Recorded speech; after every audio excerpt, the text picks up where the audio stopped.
नाज़रीन, खुदावंद यीशु मसीह नासरी के नाम में आप सबको सलाम। मैं आपका खादम, आपका host reverend doctor Robinson Asghar ईमान का सफ़र प्रोग्राम लेके आज फिर आपके सामने हाज़िर हूँ। और नाज़रीन, मैं खुदावंद अपने खुदा का शुक्रगुज़ार हूँ जो हमारी ज़िंदगी में हमें बार बार मौके अता करता है कि इस सफ़र में, जो ये ज़िंदगी का सफ़र है, हम उस मंजिल तक पहुँचें जहाँ खुदावंद हमारा खुदा हमें देखना चाहता है। और यकीनन खुदावंद हमारा खुदा चाहता है कि कलाम की सच्चाइयाँ जो उसने हमें नबियों के वसीला से, अपने पैगंबरों के वसीला से और फिर अपने बेटे यीशु मसीह नासरी के वसीला से हम तक पहुँचा दी, हम उन सारी कलाम की सच्चाइयों को बेहतर तरीके से जान सकें, उनको समझ सकें और फिर उस पाक रूह के ज़ोर में आगे बढ़ सकें जो हमारे खुदावंद, हमारे खुदा का रूह है, उसके बेटे यीशु मसीह का रूह है, जिसके वसीला से हम दुनिया और दुनिया की क़ुव्वतों पे गालिब आते हैं। और यकीनन जब खुदा का रूह हमें घेर लेता है तो हमें वो क़ुव्वत मिल जाती है जिसके वसीला से हम सारे इब्लीस के कलों को मस्मार करने वाले बन जाते हैं। ईमान का सफ़र, नाज़रीन, ये प्रोग्राम हम इसीलिए आप तक पहुंचाते हैं कि आप भी उन कलाम की सच्चाइयों को जानें। आप चाहे किसी भी रंग नस्ल या मज़हब से हैं, आप खुदाए वाहिद को, जो कुल आलमों का खालिक और मालिक है, तमाम उम्मतों का खुदा है, और जिसने कहा कि मैंने अपने बेटे यीशु को इसलिए भेजा कि वो, यानी तमाम दुनिया जो है, वो हमेशा की ज़िंदगी पाए, बरकत पाए। तो आप भी उस हमेशा की ज़िंदगी से, उस बरकत से फैज़याब हो सके। आज हमारा ये शो, नाज़रीन, पिछले शोज़ के जैसे हम करते आए हैं, खुदा के वो अहद जो उसने मुख्तलिफ़ अपने नबियों के साथ किए, अपने उन लोगों के साथ किए जो उसके साथ वफ़ादारी के साथ चलते थे, हम उनके उन अहदों के ऊपर हम बात कर रहे हैं।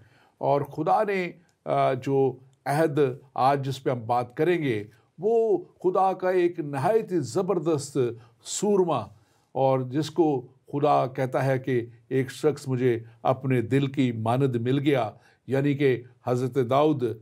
आज हम उस शख्सियत के ताल्लुक़ से बात करेंगे और फिर बात करेंगे उस अहद के ताल्लुक़ से जो अहद दाऊद कहलाता है, और मसीहत के ताल्लुक़ से बात करेंगे कि कैसे ये मसीहत में हमें पूरा होता हुआ नज़र आता है। हमने जो पिछले अहद पे बात की, उसके ताल्लुक़ से भी हम थोड़ी सी बात बीच में करेंगे प्रोग्राम में, ताकि हम इस बात को ख़ास तौर पे आप तक पहुंचा सकें कि खुदावंद, हमारा खुदा जो है, वो यकीनन खुदा के लिए भलाई के ख्याल रखता है, वो यकीनन खुदा के लिए मोहब्बत के ख्याल रखता है, और यकीनन खुदा के लिए उस हमेशा की ज़िंदगी को रखे हुए है जिसे उसने बागे अदन में उसके लिए रखा था, और जो इंसान ने गुनाह की वजह से खो दिया। आज इस प्रोग्राम में जो अहद दाऊद है और मसीहत है के ताल्लुक़ से जो हमने बात करनी है, इस पे स्टूडियो में मेरे साथ मौजूद हैं डॉक्टर अख्तर अंजीली, और हम उनको वेलकम करेंगे। Doctor Akhtar Anjili, welcome to the show. हम आपको वेलकम करते हैं। और नाज़रीन, डॉक्टर अख्तर अंजीली पहले भी हमारे साथ बहुत से प्रोग्रामों में आ चुके हैं, और खुदा के ये खादम हैं, पेशे के एतबार से मेडिकल डॉक्टर हैं, और खुदा के कलाम का एक वसी मुशाहिदा रखते हैं। और इन्होंने एक किताब भी सूफिज़म और जहाद के ताल्लुक़ से बड़ी मौसर किताब लिखी है। आप उसको भी जाके आप अमेज़ॉन से हासिल कर सकते हैं, और आप यकीनन उससे भी फैज़याब होंगे। डॉक्टर अख्तर अंजीली, आप मज़ीद अपने ताल्लुक़ से कुछ बताना चाहें तो ज़रूर बताइए। डॉक्टर साहब, आपने बहुत खूबसूरत अल्फाज मेरे लिए अदा कर दिए हैं। शायद मैं इनके लायक तो नहीं था, शुक्रिया आपका। मैं सिर्फ़ यही कहना चाहता हूँ कि मैं खुदावंद के पाकिस्तान में एक अदना सा खादम हूँ, और अपने आप को खुदा के पाक कलाम का एक अदना सा तालिब इल्म समझता हूँ, और बहुत सालों से मैं इस कलाम का मुताला कर रहा हूँ और मुझे बड़ी बरकत मिलती है, और मेरी ख्वाहिश यही होती है कि जब भी मौका मिले मैं इस कलाम की सच्चाइयों को दूसरों तक पहुँचा सकूँ। आपके इस प्रोग्राम के वसीले से ये मेरी ख्वाहिश पूरी होती है। शुक्रिया सर। Thank you very much doctor Tanjali. और डॉक्टर साहब, जब हम बात आज इस टॉपिक के ताल्लुक से करेंगे तो सबसे पहले हज़रत दाऊद जो खुदावंद के चुने हुए एक ना सिर्फ नबी बल्कि एक बहुत ज़बरदस्त जो है वो बादशाह और फिर बहुत खुदा के करीब शख्स जो कि मुख्तलिफ ज़िंदगी में अपने चैलेंजेस से भी गुज़रा, और हम देखते हैं कि वो 70 साल उन्होंने इस ज़मीन पे गुजारे और इस ज़मीन पे वो 70 साल रहे। और फिर जब बनी इसराइल ने जब वो मूसा, पिछला जो हमने प्रोग्राम किया जो अहद मूसा, उसमें हमने देखा कि बनी इसराइल जो है वो खुदा के पास जाने से डरते थे, घबराते थे, क्योंकि जब खुदा उस पहाड़ पे आता था तो गर्ज और आग और इस तरह के शोलों के में से उसकी आवाज़ें आती थी, तो बनी इसराइल डरते थे।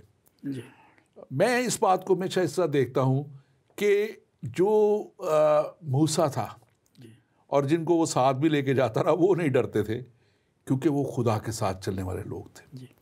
लेकिन जो खुदा के साथ पूरे तौर पे नहीं चल रहे होते, वो फिर डर में भी रहते हैं, खौफ में भी रहते हैं। और यही शायद डर और खौफ इस कौम को भी था, क्योंकि ये मुख्तलिफ वक्तों में खुदा के साथ चलते थे, फिर खुदा से दूरी में चले जाते थे। तो खुदा के हम इस खादम को देखते हैं कि कैसे खुदा ने इसे साउल को के बाद चुना, और फिर खुदा जिसे चुनता है उसे मसा करता है। तो खुदा ने दाऊद को जो है वो मसा किया कि वो नबी हो, वो बादशाह हो।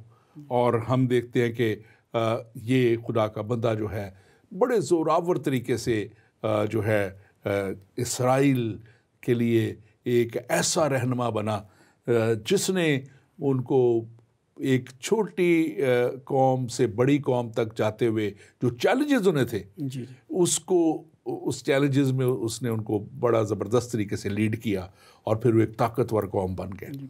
आप इस ताल्लुक से ज़रूर थोड़ा सा बताइएगा। देखें, दाऊद के बारे में जब हम बात करते हैं तो मुझे ऐसे लगता है कि जब हम पुराने अहदनामे अहद अतीक का ज़िक्र करते हैं तो उसमें बड़े बड़े सूरमे आते हैं, आदम से लेकर उसके बाद नूह, हज़रत नूह का ज़िक्र आता है, इब्राहिम का, इसहाक का। लेकिन जब हम दाऊद पे पहुंचते हैं तो मुझे ऐसे लगता है जैसे कोई ऐसी शख्सियत अब आ गई है which tends to dominate the rest of the narrative. ऐसे लगता है जैसे दाऊद नबी तक पहुंचते पहुंचते हम एक ऐसी शख्सियत तक पहुंच जाते हैं कि उससे बड़ी शख्सियत हमें नज़र नहीं आती उसके बाद। और दुनियावी तौर पर भी उनका जो किरदार था वो एक फिल्माई किरदार था, मतलब ऐसा किरदार आपको फिल्मों में नज़र आता है कि जब वो छोटे थे नौजवानी की हालत में उन्होंने एक बहुत बड़े फौजी सूरमा को मार गिराया। बिल्कुल। हाँ, ये एक this is a very screen friendly किस्म की स्टोरी बन गई है। पूरी कौम को जो है वो फतह दिलवा दी, क्योंकि वो तो पूरी कौम को जेर करने आए हुए थे। वो पूरी फौज ठहरी थी और वो रोज़ ललकारता था, जाती जूलियत जो था। बिल्कुल। फिर उनकी सॉरी वसअत कल्ब मैं बताना चाहता हूँ कि जब साउल बादशाह उन्हें मरवाने के चक्कर में था तो वो उसी गार में साउल भी था जहाँ पे दाऊद था। तो दाऊद नबी ने क्या किया, उनके लिबास का छोटा सा हिस्सा काट लिया सिर्फ साबित करने के लिए कि मैं चाहता तो तुम्हें मार सकता था, कत्ल कर सकता था, लेकिन मेरा दिल इतना बड़ा है। कितनी बड़ी बात है। अच्छा, फिर जो उनकी एक बहुत बड़ी बात थी वो ये थी कि यरूशलेम का शहर जो हज़ारों साल पुराना था यबूसियों का शहर था, लेकिन दाऊद नबी ने जब बादशाह बने तो यबूसियों को शिकस्त दी और यरूशलेम, और उसके बाद यरूशलेम जो है वो बनी इसराइल के लिए, यहूदा के लिए एक सेंट्रलिटी और मरकज़ियत इख्तियार कर गया। और सिर्फ यही नहीं डॉक्टर साहब, आप जानते हैं, पूरी दुनिया जानती है कि जो अहमियत यरूशलेम को तारीख़ के मुख्तलिफ अदवार में रही है वो दुनिया के किसी और शहर को कभी नसीब नहीं हुई। और वो शहर जो है वो सिटी ऑफ डेविड कहलाता है। और फिर जो उनका झंडा है स्टार ऑफ डेविड। बहरहाल कितनी बातें करें, ये बहुत एक अजीम शख्सियत। ये आपने टच कर दिया सब्जेक्ट को। मेरे ज़हन में इस बात की तरफ नहीं था जाना, लेकिन आपने जो बात की है बड़ी ज़रूरी बात इसको है, इसको समझने की भी। क्योंकि देखें, अगर पुराना शहर आप यरूशलेम देखें तो 1 मुरब्बा मील ये शहर है, लेकिन ये नहीं कि ये इसकी अहमियत थी। इसकी अहमियत आज भी दुनिया में सबसे ज़्यादा अगर किसी शहर की है तो इसी शहर की है। और इसकी अहमियत हम पहले अपने प्रोग्राम में बता चुके हैं कि जितने भी खुदा के बड़े बड़े सूरमा हैं वो यहाँ पे हैं। जितने भी बड़े बड़े काम खुदा ने यहाँ पे किए वो यहाँ पे करवाए, वो यहाँ पे हुए। यीशु मसीह का आना और यहाँ मसलूबियत उनकी जो है वो इसी शहर में है। फिर उनका दोबारा आना भी इसी शहर में ठहरा हुआ है कि वो जब दोबारा आएंगे। बहुत सी और बातें हैं, लेकिन आज मैं चाहूँगा, दुनिया के 3 मज़ाहिब उस पर अपना बताते हैं कि जी ये हमारा शहर है, इससे ज़्यादा बड़ी बात क्या हो सकती है। बिल्कुल, वो भी पिछले टॉपिक प्रोग्राम में मेरा इसमें था कि मैं इसको करूँगा बात, लेकिन वो उस तौर पे नहीं हो सकी।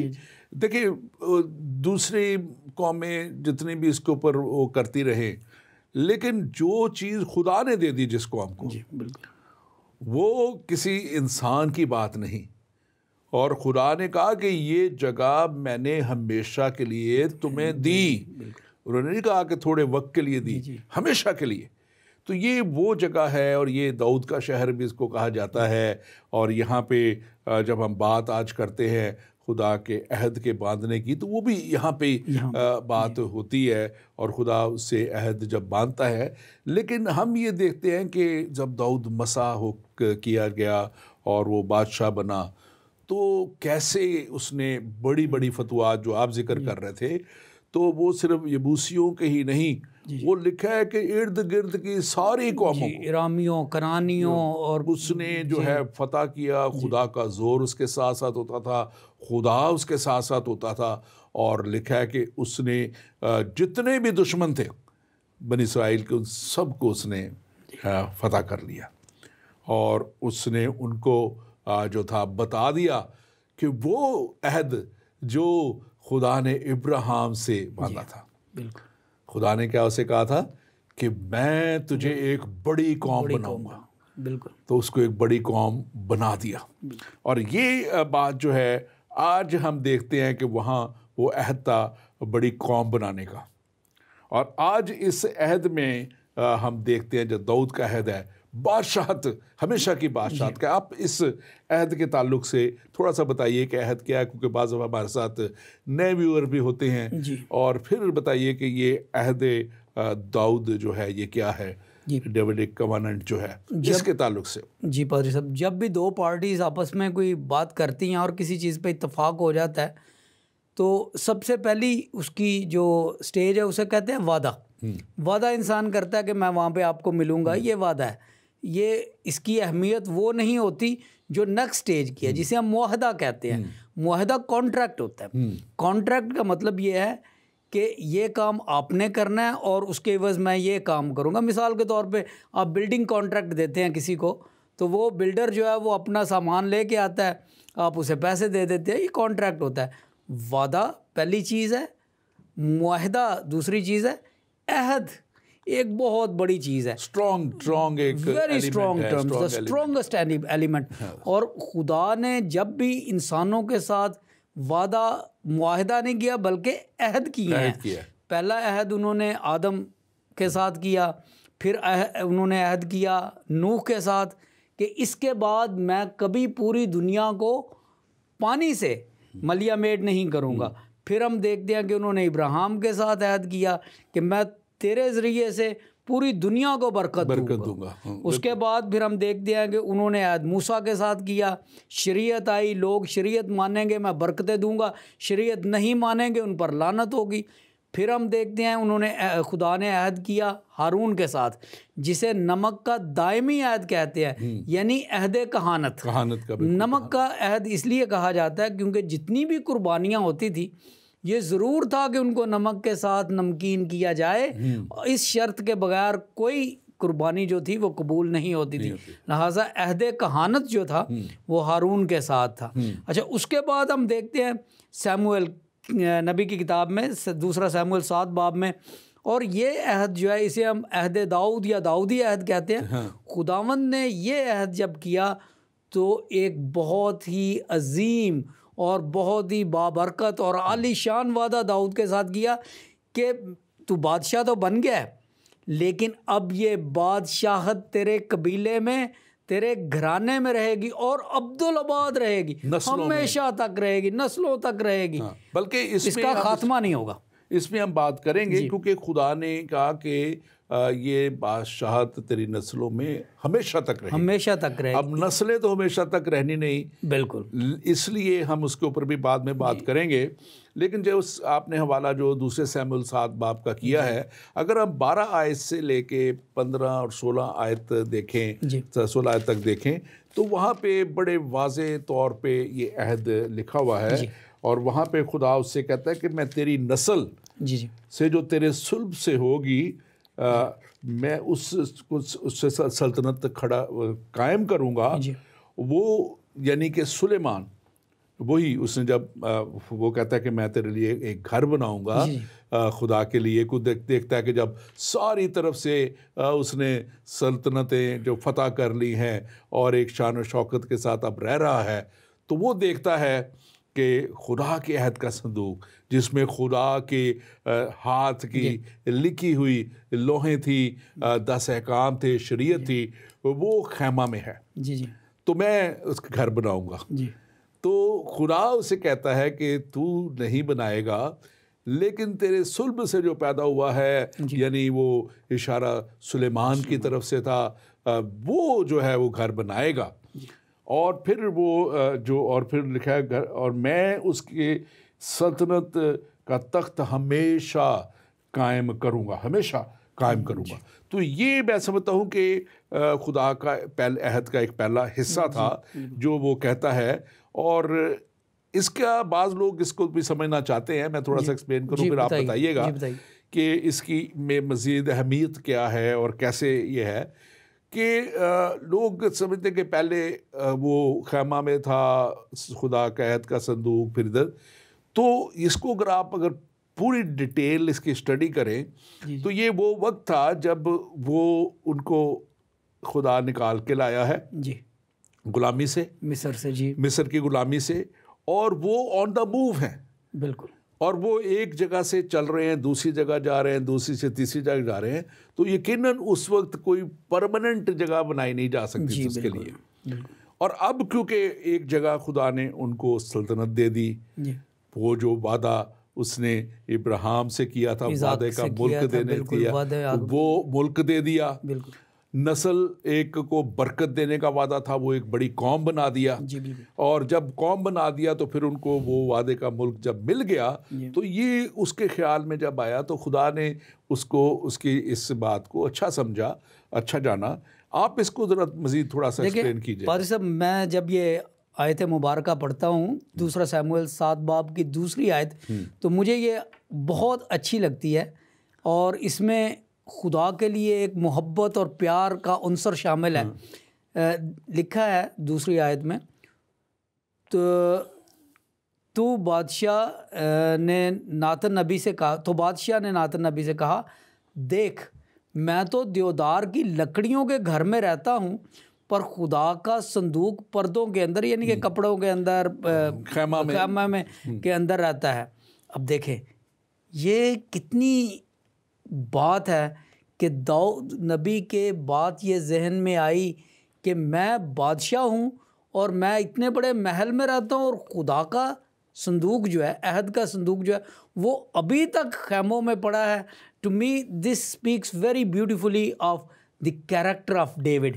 वो अपने बारे नहीं, अपने खुदा के और अपने खुदा के अहद के संदूक, उन डॉक्यूमेंट्स के बारे में सोच रहा था, जिन डॉक्यूमेंट्स के ज़रिए खुदा ने इस कौम के साथ, बनी इसराइल कौम के साथ ये वादा किया था, ये अहद किया था कि मेरी चुनिंदा कौम तुम हो। And David is saying, Lord मुझे शर्म आती है, मैं तो महल में हूँ और तेरे ऐद का संदूक जो है वो भी मैं तेरे लिए घर बनाऊंगा। बिल्कुल बिल्कुल। हम इसके मज़ीद बात करते हैं। मैं अपने नाजरीन से ज़रूर कहूँगा, नाज़रीन, अगर आप ये प्रोग्राम देख रहे हैं और अगर आपके जहन में भी कोई भी सवाल आता है तो आपके स्क्रीन पे नंबर आएंगे, आप ज़रूर लाइव कॉल कीजिए हमें, हम आपके सवाल का ज़रूर जवाब देंगे। और आप जो व्हाट्सएप नंबर भी आएगा उस पर भी कर सकते हैं और आप मैसेज भी कर सकते हैं। तो नंबर आपके स्क्रीन पे आ रहे हैं, आप ज़रूर हमें कॉल कीजिए। तो डॉक्टर साहब, हम जो बात कर रहे थे, अब यहाँ पे हम ख़ास तौर पे देखते हैं कि जब दाऊद को खुदा ने ये कह दिया कि तू नहीं, तेरा बेटा घर बनाएगा, तो उसने ये नहीं कहा, मैं अक्सर ये बात कहता हूँ जब भी ये बात होती है, कि चलो मेरी जान छुटी। हाँ, नहीं, जैसे आजकल भी लोग किसी भी काम से जान छुड़ाने की कोशिश करते हैं, अगर कुछ देना पड़ जाए, कुछ पड़ जाए तो हाँ जी, मैंने तो ऑफर की थी, अब खुदा ही नहीं कह रहा तो मैं क्या करूं। लेकिन लिखा है कलाम मुकद्दस में कि उसने लिखा है कि हर चीज़ के अंबार लगा दिए। उसने सोना, चांदी, लकड़ी, दूसरे पता नहीं क्या क्या कुछ उसने इकट्ठा करके अंबार लगा दिए और अपने बेटे सुलेमान से कहा कि जब तू ये महल बनाए तो मेरी तरफ से। तो वो इतना कुछ था कि वो उससे ही सुलेमान ने जो है ये सारा काम किया। और मैं समझता हूँ कि ये एक बड़ा काम जो खुदा के इस बंदा ने घर बनाने का सोचा और फिर ये घर बना, ज़ाहिर है उसके बेटे ने इसको बनाया, तो उसमें वो अहद का संदूक यानी कि खुदा की वो हाथ की लिखी हुई लोहें रखी गई और खुदा की हजूरी उस संदूक के साथ साथ हुआ करती थी और वो बड़ी गहरी हजूरी होती थी। वो हमारा आज क्योंकि सब्जेक्ट और है, मुझसे बात किसी वक्त करेंगे बाद में। आप थोड़ा सा मुझे बताइए कि ये अहद की बातें जब खुदा करता है तो ये क्या चीज़ जो है नेचर खुदा की जो जाहिर करती है इस चीज़ को? देखें, सबसे पहली बात जो हमें खुदा की ज़ात के बारे में याद रखनी चाहिए वो ये है कि एक ऐसी सिफ़त है जो सिर्फ़ खुदा में है और वो है सिफ़त पाकीज़गी और सिफ़त तक़द्दुस। मुक़द्दस सिर्फ़ और सिर्फ़ खुदा की ज़ात है और जब वो मुक़द्दस ज़ात इंसानों के साथ कोई वादा करती है या जब वो मुक़द्दस ज़ात इंसानों के साथ कोई अहद करती है तो वो पक्का अहद होता है। मैं कभी कभी सोचता हूँ कि हम बचपन में कह दिया करते थे खुदा सब कुछ कर सकता है, ये बात ठीक है, लेकिन चूँकि खुदा मुक़द्दस है, खुदा गुनाह तो नहीं कर सकता, खुदा झूठ नहीं बोल सकता, खुदा अपने वादे को करके मुकर नहीं सकता क्योंकि ये उसकी ज़ात की, उसकी फितरत की नफ़ी होगी। लिहाजा जब खुदा ने अहद किए तो उसने पक्के अहद किए, बल्कि जब इब्राहीमी अहद हुआ तो ये इब्राहिम के साथ जो अहद हुआ था उसका ज़िक्र हमें पैदाइश की 12वें बाब में मिलता है। और अगर हम 15वें बाब में देखें तो वहाँ पे एक अजीब वाक़या है। खुदा ने इब्राहिम को कहा कि तू चंद जानवर ले, परिंदे ले और उनको काट कर दोनों तरफ रख दे और मैं आऊँगा। और वो पूरा दिन लिखा है पैदाइश 15 बाब में कि उसने एक कुमरी, कबूतर और एक और बछिया लेके काट के उनको अलग अलग रख दिया।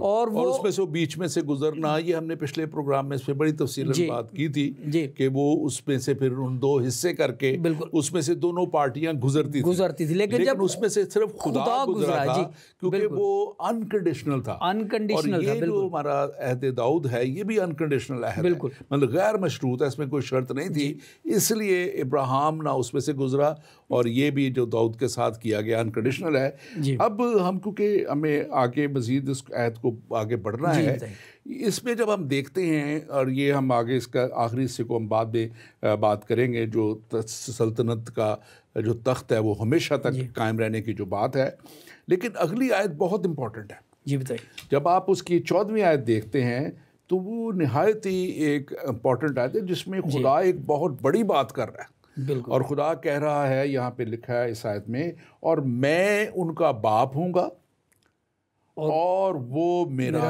बेटा होगा। मतलब कि ये एक ऐसे इंटीमेट रिलेशनशिप की बात की जा रही है, एक ऐसे करीबी और मजबूत रिश्ते की बात खुदा कर रहा है जो खुदा इंसान से रखना चाहता है। बिल्कुल।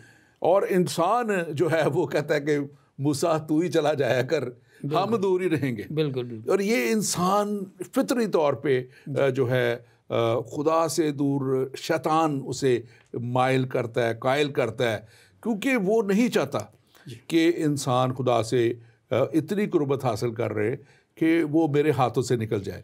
और आज भी हम दुनिया को देखते हैं कि वो मुख्तलिफ तरीके से बस छोटे छोटे अपने रिचुअल्स करते हैं, रसूमात करते हैं, इबादत करते हैं, और फिर दुनिया में और दुनिया के कामों में मगन हो जाते हैं। और यही मैं समझता हूँ कि उस बरकत को जो है जो क्या करते ज़ाया कर देने की बात है, या ये कह लेने कि जो उस बरकत को खो देने की बात है, जो सही लफ्ज़ है कि हम उस बरकत को खो देते हैं जो खुदा वादा करता है, देना चाहता है, लेकिन इंसान उसको हासिल नहीं करना चाहता।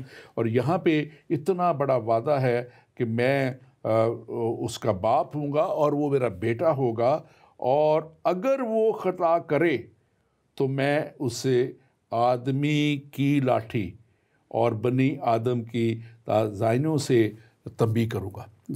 तो ये आदमियों की लाठी, अब मैं इस पे जब गौर कर रहा था कि एक तो यहाँ पे कि खुदा कहता है कि मैं जो है उसको अगर वो खता करे तो फिर सज़ा भी खुदा देगा जी। और हम इस अहद पे पूरा ना करने पे हम देखते हैं, एंड में हम बात करेंगे कि कैसे सज़ा मिली है वो। जी बिल्कुल।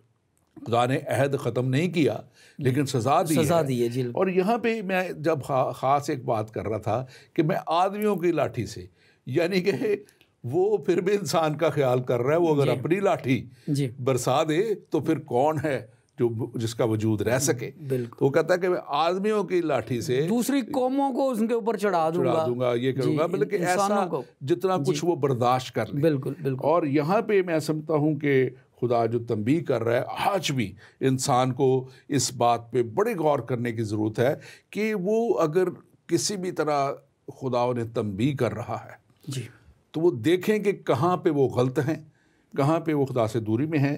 और हम जब बात कर रहे हैं अहदे दाऊद की, तो आप इसमें ज़रूर बताइए कि ये जो कवानंट है, ये जो अहद है, ये दूसरों से किस तरह मुख्तलिफ है। जी पादरी साहब, बहुत शुक्रिया। पहले मैं आपकी एक बात को थोड़ा सा और बयान करना चाहता हूँ, जो आपने कहा कि खुदा हमेशा इंसान के साथ एक इंटीमेट रिलेशन दिखाना चाहता है कि तुम मेरे बच्चे हो, मेरे वो मेरा बेटा होगा। हाँ जी। और खुदावंद यीशु मसीह जब आए तो उन्होंने भी कहा कि तुमने जब दुआ करनी है तो अल्लाह कह के नहीं, अब्बा कह के करनी है। हाँ, अब्बा इब्रानी ज़ुबान का और लफ्ज़ है यूनानी ज़ुबान का, जिसका मतलब है आए बाप। और पाकिस्तान में अक्सर लोग बच्चे कहते भी अपने बाप को अब्बा घर आ गए कहते हैं, बाप कहते हैं इसी तरह। और ये चीज़ें जो हैं ये खुदा के साथ इंसान की कुर्बत को ज़ाहिर करती हैं। और देखें, खुदा चाहता है कि हम उसको एक डिस्टेंट डीएटी ना माने कि पता नहीं वो कहाँ पे है, दूर है हमसे, लेकिन एक कुर्बत का, बिल्कुल वैसी कुर्बत जैसी एक बाप और बच्चे की होती है। आप जो बात कर रहे हैं मुझे वो अब आ रहा है, मैंने पिछले दिनों भी किसी से बात कर रहा था। वो एक हमारे दोस्त हैं, भाई हैं, मुसलमान भाई हैं, वो एक साइट पे मैं अपना प्रोग्राम डालता हूँ और वो इससे बड़ी उनको मुश्किल पेश आती है। तो वो कहते हैं कि जी आप अपने प्रोग्रामों में खुदा कह के पुकारते हैं, उसका नाम लेके नहीं पुकारते जी। तो मैंने उसे सवाल किया था कि तुम अपने अब्बा जी को नाम लेके पुकारते हो? हाँ बिल्कुल जी। तो उसका जवाब उन्होंने नहीं दिया। तो वो कहते हैं कि तुम नाम लो, ये एक वो इज़्ज़त का रिश्ता है और एक कुर्बत का रिश्ता है जिसमें हम एहतरामन जो है हम उसे अपना बाप कहते हैं। और आसमानी बाप वो हमारा है, जहाँ पे ये उसका वादा, आज मैं ये पढ़ रहा हूँ इस पे और देख रहा हूँ कि वो कहता है कि मैं उसका बाप हूँगा, जो भी मेरे पास आ जाएगा, जो भी मुझे कबूल कर लेगा, जो भी मुझसे अपने गुनाहों की माफ़ी मांग के मेरे साथ चलेगा, मैं उसका बाप हूँगा और वो मेरा बेटा होगा। तो इसमें जब हम आगे मज़ीद हम बढ़ते हैं और खुदा का एक बड़ा और वादा, बड़ी इंपॉर्टेंट बात 15वीं आयत पे हमें नज़र आती है और वो कहती है कि और पर मेरी रहमत उससे जुदा ना होगी। वो कहता है अगर मैं तंबीह करूँगा भी तो ये बात ख़ास तौर पे इस अहद में, दाऊदी अहद में, कि वो हमारा रिश्ता वो ही रहेगा, वो रिश्ता वो उनको तंबीह करता है। हम बाद में जब जिसको थोड़ा सा देखेंगे कि कैसे वो असीरी में चले गए, क्योंकि जितने उसके बेटे और उसकी नस्ल जो बादशाह के तख्त पे बैठती रही वो गुनाह करते रहे, बुतों को पूजा करते रहे और खुदा ने उन्हें सीरी में ले गया।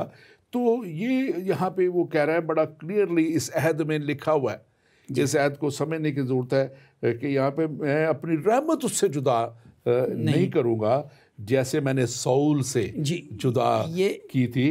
और आप जानते हैं कि साउल को क्या उसको कह रहा है कि मैंने तेरे सामने से दफा कर दिया जी बिल्कुल, खुदा ने आखिर में उसे छोड़ दिया था और वो फिलिस्तीनियों के साथ लड़ते हुए मारा गया था। And that's the end of his story. आ गई जब खुदा ने छोड़ा तो फिर बदरू होने से गया। And that's the end of his story. मतलब है साउल का घराना या साउल की लीनिएज, साउल का सिलसिला जो है वो साउल के साथ ख़त्म हो जाता है। लेकिन जो दाऊदी अहद है उसमें ये लिख दिया गया है कि अगर तेरी औलाद से गलती होगी भी तो मैं उनको आदमियों की लाठी से मारूंगा लेकिन मैं छोड़ूंगा नहीं। मैं I will always be there God, I will always be there father. हाँ बिल्कुल। और डॉक्टर साहब इसमें ख़ास तौर पे जब हम देखते हैं कि जब खुदा ये अहद इस बनी इसराइल के दाऊद के साथ बांधता है और बनी इसराइल की खैर होती है और उधर सुकून हो जाता है, बहुत बड़ा रुतबा उस कौम को मिल जाता है क्योंकि अब सब कौमें उसके डरती हैं। बिल्कुल। तो वहाँ पे हमें ये नज़र आती है कि बनी इसराइल के लिए एक नए दौर का आगाज़ हमें नज़र आता है वहाँ पे। और इस आगाज़ को मैं समझता हूँ कि दाऊद, अहद दाऊद का इसमें बहुत बड़ा हिस्सा है कि खुदा उनके साथ एक नया पैक्ट कर रहा है, नई उनको एक ज़िंदगी दे रहा है और ग़ुलामी से निकल रही कोई कौम जो है बादशाहत में दाखिल की जा रही है। आप इस पर ज़रूर बात कीजिए। जी बिल्कुल।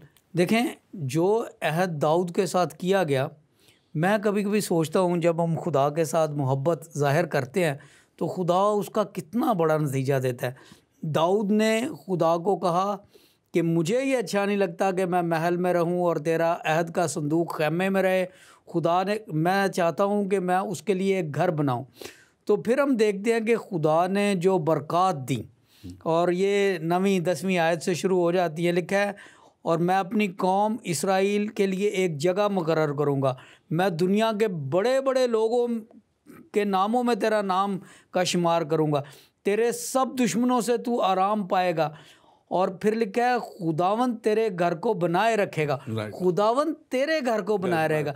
अब दाऊद कहता है कि मैंने तेरे लिए घर बनाना है, खुदा कहता नहीं, वो बात की बात है, पहले मैं तेरा घर बनाए रखूँगा। ये देखें, ये बिल्कुल वैसे ही है जैसे हम कहते हैं कि जब से ये मौजूदा शाही ख़ानदान जो है, हाउस ऑफ विंडसर, ये जब से आया इनकी सल्तनत चलती आ रही है, हाउस ऑफ विंडसर ख़त्म ही नहीं हो रहा। सऊदी अरब में हम देख रहे हैं, इसी तरीके से हम हाउस ऑफ साउद है, सऊदी ख़ानदान की हुकूमतें चल रही है। रूस में ज़ार थे लेकिन वो तो सारे आने जाने वाले। लेकिन दाऊद की जो नस्ल से आएगा वो हमेशा कायम रहेगा क्योंकि लिखा है और ये 12वीं आयत में खुदावंद तेरे घर को बनाए रखेगा। ये वादा किसी और के साथ नहीं, हाउस ऑफ साउद के साथ, हाउस ऑफ विंडसर के साथ, काइजर्स के साथ, किसी के साथ नहीं, दाऊद के साथ है। और ये कितना बड़ा वादा है।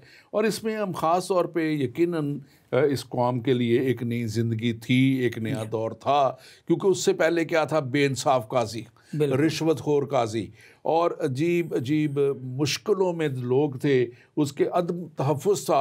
इधर उधर की कौमें आके उनके ऊपर कब्ज़ा करती थी, मारती थी, लूटती थी, क्या क्या उनके साथ करती थी वो। और फिर हमें नज़र आता है कि वो जो है खुदा के दुश्मनों से दूर करने की सलामती। साउल के वक़्त तक भी ऐसा ही होता रहा है, लेकिन दाऊद के वक़्त में आगे फिर ये पूरा पांसा पलट गया है। ये नई दौर का आगाज़, नई ज़िंदगी का आगाज़ है। थोड़ा सा आप इस ताल्लुक़ से हमें बताइए कि ये जो है विरासत जो है, मतलब कि जो दाऊद को जैसे मिलती है, उसमें आज की कलीसिया का क्या रोल है, क्या कैसे आप इसको शामिल समझते हैं? बिल्कुल। देखें, दाऊद के साथ जो वादा किया गया था वो ये था कि दाऊद का घराना कायम होगा, उसका घर कायम होगा, सल्तनत उसमें रहेगी और वो सल्तनत अब्दी होगी। अब हमेशा तक रहने वाली सल्तनत, तो फ़ौरन हम ये सवाल करते हैं कि वो सल्तनत अब्दी कैसे हो सकती है जब ये दुनिया अब्दी नहीं है, ये ज़मीन तबाह हो जाएगी, सल्तनत कैसे अब्दी होगी? सल्तनत इस तरह से अब्दी होगी कि अब्दी बादशाह दाऊदी नस्ल में से आएगा, दाऊदी घराने में से आएगा। और अगर हम लूका रसूल की इंजील और उसका पहला बाब और उसकी 31वीं आयत में पढ़ते हैं, तो मैं चाहता हूँ कि ये बाइबल मुकद्दस से पढ़ा जाए ताकि इसलिए हमारे तबीब की इंजील जो है, बिल्कुल। हाँ जी। और यहाँ पे लिखा है पहला बाब लूका रसूल की इंजील, उसका पहला बाब और फिर उसकी 32वीं आयत। अच्छा, और यहाँ पे लिखा है और उसका नाम यसू रखना, वो बुज़ुर्ग होगा और खुदा ताला का बेटा कहलाएगा और खुदावंद खुदा उसके बाप दाऊद का तख्त उसे देगा। दाऊद का तख्त उसे देगा। और अगर हम दूसरे शमूएल में देखते हैं तो यहाँ पर लिखा है कि तेरा तख्त हमेशा के लिए कायम रहेगा। ये 7 बाब की 16वीं आयत है। तो पुराने यादनामे में शमूएल की किताब 7वें बाब की 16वीं आयत में लिखा है तेरा घर, तेरी सल्तनत सदा बनी रहेगी, तेरा तख्त हमेशा के लिए कायम किया जाएगा। और लूका 1 बाब की 32वीं आयत में लिखा है कि वो बुज़ुर्ग होगा और उसे उसके खुदा बाप उसे उसके बाप दाऊद का तख्त देगा। अब चूँकि ये दाऊदी तख्त खुदावंद यीशु मसीह की रूहानी सल्तनत को ज़ाहिर करता है। देखें पादरी साहब, हम जानते हैं कि जब खुदावंद यीशु मसीह ने अपनी मुनादी शुरू की तो उन्होंने कहा तौबा करो क्योंकि आसमान की बादशाही आ गई है, क्योंकि खुदा की बादशाही आ गई है। ये जो सल्तनत का तसलसल था ये दाऊद की नस्ल से खुदावंद यीशु मसीह में, और खुदावंद यीशु मसीह की सल्तनत अब्दुल-आबाद कायम रहेगी। इसलिए क्योंकि जब खुदावंद यीशु मसीह मसलूब हुए कलवरी पर और तीसरे दिन उठे और आसमान पर गए, तो ज़बूर 24 में ये लिखा गया है कि फरिश्तों ने उनके लिए गीत गाया, रब खुदावंद बादशाह है, ये जलाल का बादशाह है।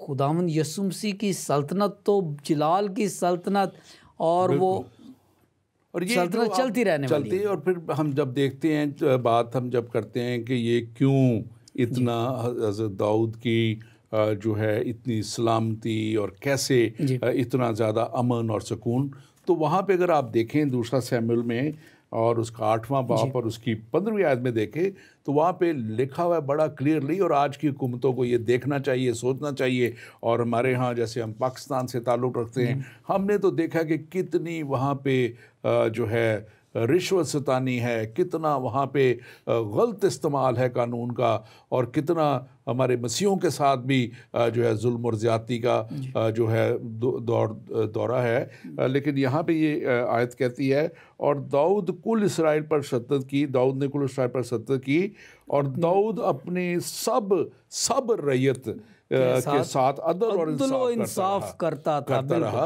जाहिर है उसमें सब जब लिखा गया तो और भी लोग होंगे सबके साथ, लेकिन उसका रवैया जो था वो अदल और इंसाफ का था। और जब अदल और इंसाफ होता है, अदल होता है, इंसाफ होता है, तो फिर खुदा भी खुश होता है। और यहाँ से जो आप दूसरी बात कर रहे थे, अगर अब उसकी तरफ हम जाते हैं कि जब अब्दी बादशाहत की बात खुदा ने की है, और वो तो खुदा ने जब इसका हम इसको ताकि थोड़ा लोगों के मारे उसके लिए भी कि जब दाऊद एक खुदा के साथ चलता रहा तो खुदा ने बड़ी बरकत दी, सब कुछ हुआ। फिर सुलेमान आया, खुदा ने उसको भी बड़ी बरकत दी, लेकिन वो कुछ गलत राहों पे चला और वो बहुत सी उसने लिखा बीवियाँ कर ली, बहुत सी कर ली, तो वो खुदा उससे दूरी में हो गया।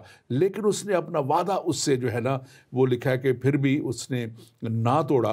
और फिर आखिर में कलाम बताता है कि वो फिर खुदा के पास आ गया, क्योंकि जब वो वाइस की किताब एक्लेसियास में लिखता है कि मैंने सब कुछ करके देख लिया, सब बातें मैंने करके देख ली हैं, हासिल कलाम यही है कि खुदा की ताबेदारी कर और उसके साथ साथ चल।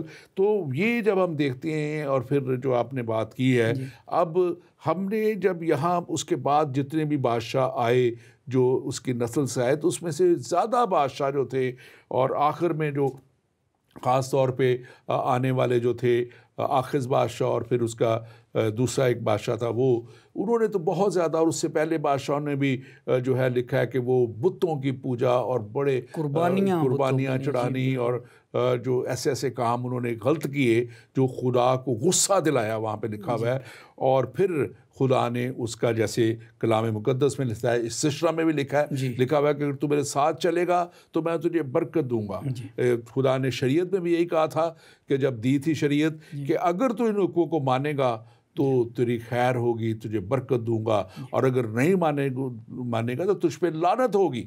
और लानतें आई थी, तो फिर खुदा ने उसे शायसूर के वाले उस कौम को कर दिया, और फिर वो एक बहुत लंबा अरसा जो है ये कौम जो है रही, ग़ुलामी में चली गई, उसकी जो चली गई उसमें जो है असूर बादशाह की जो उसमें असीरी में चली गई, और दूसरी सल्तनत बाबलियों के असीरी में बाद में चली गई। और फिर वो एक इंटर टेस्टामेंटल पीरियड है जो 400 साल का, जिसमें खुदा लिखा है कि बिल्कुल इंसान से फिर उसने कलाम नहीं किया, किसी नबी के वसीला से भी किसी और फिर वो अपने कलाम को जो उसने यसाया की मार्फत किया था और नबियों की मार्फत किया था उसको पूरा करता है। और फिर खुदा का ये इंतज़ाम, ये बर्रा जो अज़ल से तैयार किया हुआ बर्रा था, वो हज़रत मरियम के वसीला से जिसमें पाक रूह आया करते हैं, ये वो दाऊद की नस्ल से जो आते आते वो दोबारा से इस असली बादशाहत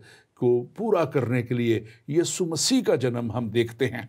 और यीशु मसीह का जन्म जो है वो हमें इस हमेशा की बादशाहत और हमेशा के तख्त की तरफ लेके जाता है। आप इसके ताल्लुक से ज़रूर बताइए। पाजी साहब, मैं आपकी बातों को थोड़ा सा आगे बढ़ाना चाहता हूँ, और एक बात का मैं इजाला करना चाहता हूँ, क्योंकि बाज़ लोग कहते हैं, ख़ास तौर पर जो गैर मसीही हैं, वो कहते हैं कि नबी मासूम होता है, नबी गुनाह नहीं कर सकता।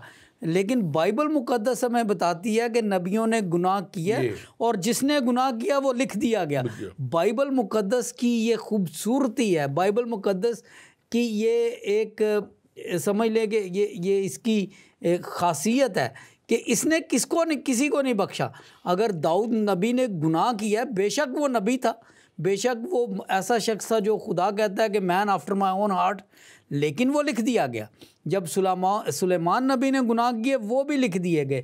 तो कहने का मकसद ये है कि नबी बेगुनाह नहीं होते, नबी मासूम नहीं होते, नबी खुदा के चुनीदा होते हैं, लेकिन बेगुनाह ज़ात बाइबल मुकद्दस के मुताबिक सिर्फ एक ही है, और वो खुदावंद यीशु मसीह है। और उन्होंने खुद कहा कि तुम में कौन है जो मुझ पे गुनाह साबित करता है। बिल्कुल बिल्कुल, और वो तो बिल्कुल बड़े वाज़े तौर पे लिखा है कि उन्होंने बड़ी, उस दौर में भी जब मुकदमा चला, सब कुछ हुआ, उस पर कोई गुनाह साबित ना कर सका। और अगर आप देखें इब्रानियों के ख़त में 4 बाब और उसकी 14वीं आयत और उससे आगे पीछे और आयत में भी लिखा हुआ है कि वो हमारी तरह सब बातों में आजमाया गया तो भी बेगुनाह रहा। और यही वो बेगुनाह खुदा का बर्रा यीशु मसीह नासरी जो है, ये हमारे दुनिया की खातिर, कुल आलम की खातिर जो है वो जो है कुर्बान किया गया, ताकि वो हमें उस जगह तक ले जाए जो हमेशा की ज़िंदगी तक लेके जाती है। हमेशा की ज़िंदगी जब हम बात करते हैं तो ये वो तख्त है जो खुदा के पास खुदा का बेटा जिस तख्त पे बैठा हुआ है, और वो कहता है कि वो सब जो उसके साथ साथ पीछे पीछे चलेंगे वो उनको अपने पास उस जगह देगा। और फिर कलाम मुकद्दस हमें बड़े वाज़े तौर पे, जैसे हम ये अहद देखते हैं कि जैसे जैसे खुदा ने अहद किए अब्राहम के, हमें ये अहद भी जो है दाऊद का अहद भी, उसकी कंटिन्यूटी इस लिहाज से नज़र आता है कि उसमें जो खुदा के वादे थे वो हमें पूरे होते हुए नज़र आते हैं। दाऊद के अहद में भी नज़र आते हैं, क्योंकि वो बादशाहत की आगे बात आ रही है, और बादशाहत से फिर हमेशा की अज़ली बादशाहत की बात है, वो यीशु मसीह में हमें पूरी होती नज़र आ रही है। तो ये बात ख़ास तौर पे मैं समझता हूँ कि समझने की ज़रूरत है, लोगों को समझने की ज़रूरत है, बहुत से दूसरे मज़ाहिब को जो आज भी मैं समझता हूँ अंधेरे में हैं, आज भी वो सिर्फ और सिर्फ जो कह लें कि रटी रटाई दुआओं के ऊपर और दूसरी चीज़ों को करके बाकी दुनिया के कामों में मसरूफ़ हैं, कुछ बुतों की पूजा में मसरूफ़ हैं, अपने ही हाथ के बनाए हुए सारे उसके देवताओं में करते हैं। मैं जब पिछला प्रोग्राम कर रहा था, क्योंकि सब्जेक्ट लंबा हो जाता है, बाज़ दफ़ा इतना वक्त नहीं होता, तो वहाँ पे लिखा हुआ है कि जब याकूब एक और जगह मैं स्टडी कर रहा था, तो वहाँ पे लिखा है कि याकूब जब अपने ससुर के वहाँ से निकला तो उसकी बीवी राखल अपने बाप के खुदाओं को चुरा लाई। अब ऐसे तो खुदा है जो चोरी हो जाते हैं, और फिर लिखा है कि जब वो बाप उसका ढूंढता हुआ आया तो वो एक बोरे में बंद कर उसके ऊपर बैठ गई, वो खुदाओं के ऊपर बैठ गई। तो आज ना जाने क्यों हमारा इतने ये दुनिया में इस वक्त आईटी की दुनिया में हमारे जो इंडियन भाई हैं हिंदू मज़हब से दूसरे, वो इतनी बड़ी बड़ी जहन उनका उस तरफ चलता है, लेकिन इस तरफ शैतान ने उनका जहन बंद किया हुआ है कि कितने लाखों खुदाओं को वो मानते हैं और पता नहीं किस किस चीज़ को वो खुदा मानते हैं, और उनको इस बात की नहीं अभी तक समझ आ सकी कि खुदा जिंदा खुदा जो है वो ये बुतों या हाथ की बनी हुई चीज़ों को खुदा नहीं हम कह सकते। ये तो वो है जो जिंदा खुदा है, जो बोलता है। अब हम इन अहदों की बात कर रहे हैं। ये खुदा हर एक से बोल रहा है।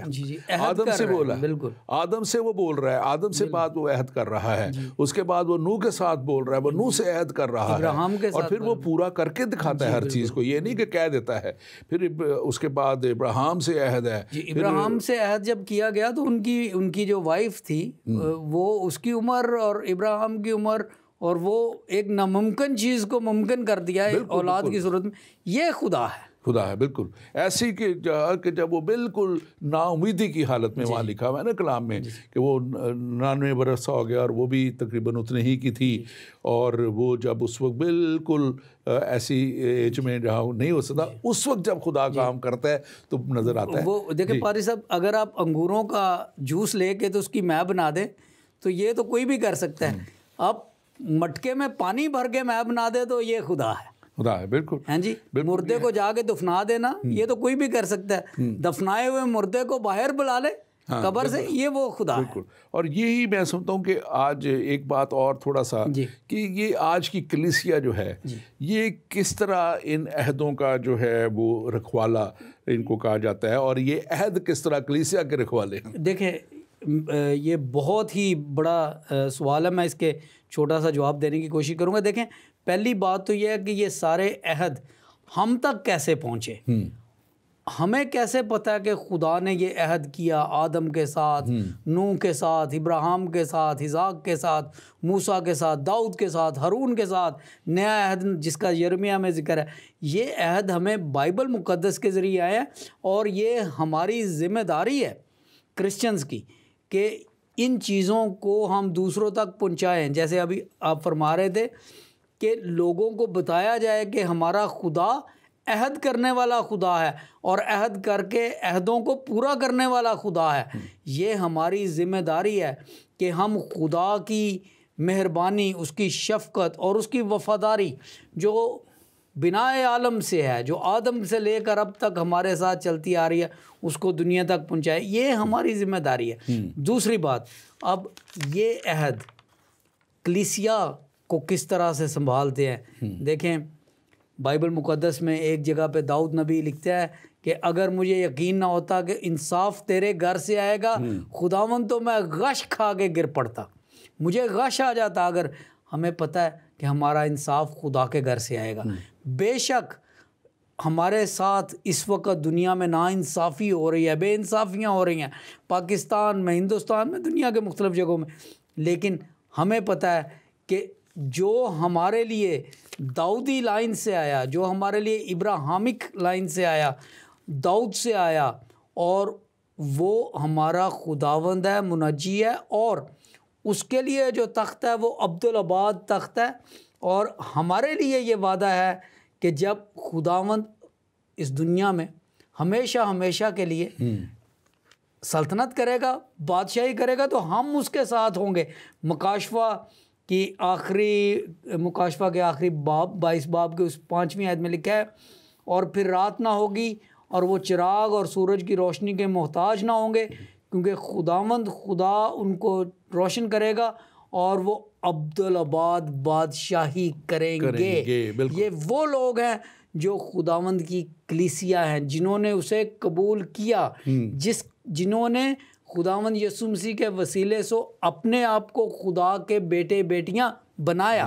बिल्कुल बिल्कुल आपने कहा, और ये बड़ी खूबसूरत बात है। और इसके साथ मैं जब इसको देखता हूँ और कैसे वो जो इब्राहिमिक अहद है और ये जो खुदा का अहद है वो कैसे हमारे लिए किस तरह ये पूरा होता हुआ नज़र आता है, तो फिर हमें वो बर्रा याद आ जाता है जिसकी हम बात कर रहे हैं कि उसने दुनिया की खातिर आके जो है।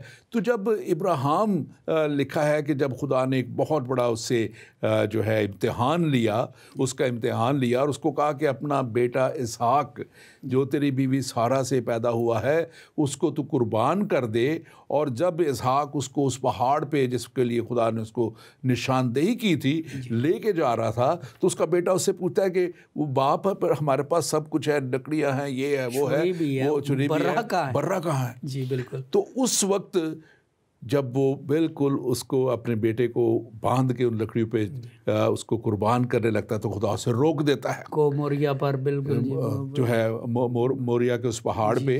तो वहाँ पे लिखा है कि वो मुड़ के देखता है, जब उसको आवाज़ ऐसे आती है तो वहाँ पे उसे एक बर्रा झाड़ियों में, कांटों में उसका क्या था, सर फंसा हुआ था। बिल्कुल। और आज जब मैं इस पे गौर कर रहा था कि उसका सर फंसा हुआ है और वो वहाँ उनके लिए आया हुआ है, तो मेरा ध्यान चला गया यीशु मसीह की तरफ कि उसका सर भी कांटों से और कांटों के ताज उसको पहना दिया गया। और कैसे हमें उस बर्रे की तस्वीर जो वहाँ पे मोरिया के पहाड़ पे था, कोहे कलवरी पे वो बर्रा नज़र आता है, और कैसे हम देखते हैं कि वो ही हमारे लिए कफ़ारा बन गया। जैसे वो इब्राहिम और इसहाक के लिए वो बर्रा मुहैया हो गया, हमारे लिए कुल आलम के लिए यीशु मसीह नासरी कैसे हमारे खुदावन ने ये बर्रा मुहैया कर दिया। और इस बर्रे के वसीला से बड़े वाज़े हमें तालीम है कि वो हमें हमेशा की ज़िंदगी में शामिल करने के लिए आ रहा है। वो आ रहा है, लिखा है कि वो आएगा। हमारे मुसलमान भाई भी मानते हैं कि अल मसीह फिर से आएंगे, दोबारा से आएंगे और वही दुनिया का इंसाफ करेंगे। सफ़ेद तख्त की अदालत लगेगी और वो अदालत जब लगेगी तो दुनिया का इंसाफ किया जाएगा। और जो उसके पीछे पीछे चलते आए हैं, जो उसके दाहिनी तरफ हैं, वो उनको कहेगा कि ऐ मेरे बाप के मुबारक लोगों, आओ उस बड़ी ज़ियाफ़त में शामिल हो, उस हमेशा की ज़िंदगी में शामिल हो। और यकीनन खुदावंद हमारा खुदा सब के लिए यही पैगाम रखता है। चाहे मैं अपने नाज़रीन से ख़ास बात करना चाहूँगा, आप चाहे किसी भी अक़ीदे से ताल्लुक़ रखते हैं, खुदा आपको भी उसी तरह बड़ी बरकत में लेके जाना चाहता है, हमेशा की ज़िंदगी में लेके जाना चाहता है। और खुदावंद का कलाम बड़े वाज़ह है। इंजील मुक़द्दस जो यूहन्ना की इंजील उसका 3 बाब और 16वीं आयत बड़ी वाज़े, बड़ी खूबसूरत और पूरी दुनिया के लिए ये एक पैगाम है, क्योंकि खुदा ने दुनिया से ऐसी मोहब्बत रखी कि उसने अपना इकलौता बेटा बख्श दिया ताकि जो कोई उस पर ईमान लाए हलाक ना हो बल्कि हमेशा की ज़िंदगी पाए। तो डॉक्टर साहब, आप इस हमेशा की ज़िंदगी के ताल्लुक़ से ज़रूर बात कीजिए। जी देखें, पहली तो बात ये है पादरी साहब के हम जो वक्त के दायरों में मुक़य्यद हैं, हमें हमेशा की ज़िंदगी का तसव्वुर करते हुए बड़ी बड़ी दिक्कत लगती है।